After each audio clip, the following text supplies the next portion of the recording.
Rakhine মিয়ানমারের ঝঞ্ঝাপূর্ণ এক রাজ্য। সীমান্তবর্তী এই রাজ্যই বাংলাদেশের মাথা ব্যথার কারণ হয়ে দাঁড়িয়েছে। কিছুদিন আগে রাখাইনে মানবিক করিডোর দেওয়া নিয়ে উত্তপ্ত হয়ে ওঠে বাংলাদেশের রাজনীতির ময়দান। সেই রেশ কাটতে না কাটতেই এখন শোনা যাচ্ছে সেই রাখাইনে নজর আটকেছে ভারতের। হঠাৎ রাখাইন নিয়ে নয়াদিল্লির এমন আগ্রহ জন্ম দিয়েছে নানা প্রশ্নের। রাখাইন ঘিরে কি করতে চাইছে ভারত, আর কেনই বা রাখাইন নিয়ে বাজি ধরতে চাইছে নয়াদিল্লি? বিস্তারিত থাকছে প্রতিবেদনে।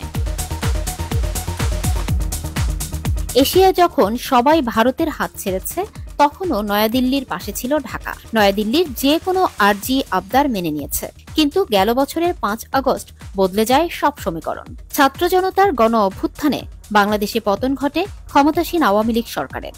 এক ঝটকায় বন্ধুত্বপূর্ণ সম্পর্ক রূপ নেয় বৈরিতায়।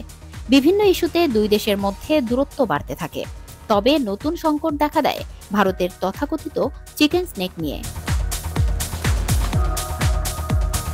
এমতাবস্থায় মিয়ানমার ঘিরে নতুন রূপরেখা তৈরি করেছে ভারত। দেশটির সংবাদ মাধ্যম ইন্ডিয়ান এক্সপ্রেসের দাবি, সমুদ্র ও মিয়ানমারের সড়কপথ ব্যবহার করে উত্তর পূর্বাঞ্চলের সংযোগ রক্ষাকারী বিকল্প পথের রূপরেখা চূড়ান্ত করা হয়েছে। মেঘালয়ের শিলং থেকে আসামের বরাক উপত্যকার শিলচর পর্যন্ত জাতীয় সড়ক নির্মাণের প্রস্তাব করেছে ভারত সরকার। প্রায় 167 কিলোমিটার দীর্ঘ এই জাতীয় সড়ক হবে 4 লেনের। সেই প্রকল্পের একটি রাস্তা যাবে মিয়ানমার সীমান্তের অদূরের 5 গ্রাম পর্যন্ত। এই প্রকল্প বাস্তবায়নের দায়িত্বে থাকবে ভারতের national highways and infrastructure development corporation limited NHIDCL। বিকল্প এই পথের সমুদ্র যোগাযোগ হবে কলকাতা থেকে মিয়ানমারের রাখাইন প্রদেশের সিত্তে বন্দর পর্যন্ত। সিত্তে থেকে বঙ্গোপসাগর ছেড়ে মিয়ানমারের কালাদান নদীপথে সে দেশের পালেটয়া যাবে ওই জলপথ। এরপর সড়ক পথে মিজোরামের জরিনপুই পর্যন্ত যোগাযোগ স্থাপন করা হবে।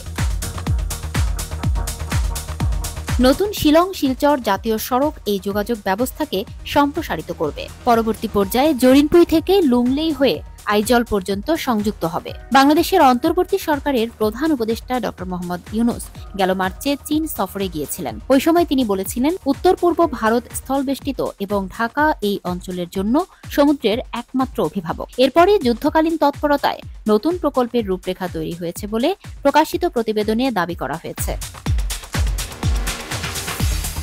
তবে মিয়ানমারের সঙ্গে কালাদান মাল্টিমোডাল ট্রানজিট ট্রান্সপোর্ট প্রকল্প 2030 সালের মধ্যে বাস্তবায়িত করার লক্ষ্য স্থির হলেও তা পূরণ হবে কিনা তা নিয়ে সংশয় রয়েছে। কারণ গৃহযুদ্ধ বিধ্বস্ত মিয়ানমারের বড় অংশই সেদেশের সামরিক জান্তা সরকারের হাতছাড়া। আর যে রাখাইন প্রদেশের জল ও স্থলপথ ব্যবহার করে নয়াদিল্লি বিকল্প পথে উত্তর পূর্বাঞ্চলের সঙ্গে যোগাযোগ স্থাপন করতে চাইছে, তার 80%-এরও বেশি বিদ্রোহী গোষ্ঠী আরাকান আর্মির দখলে।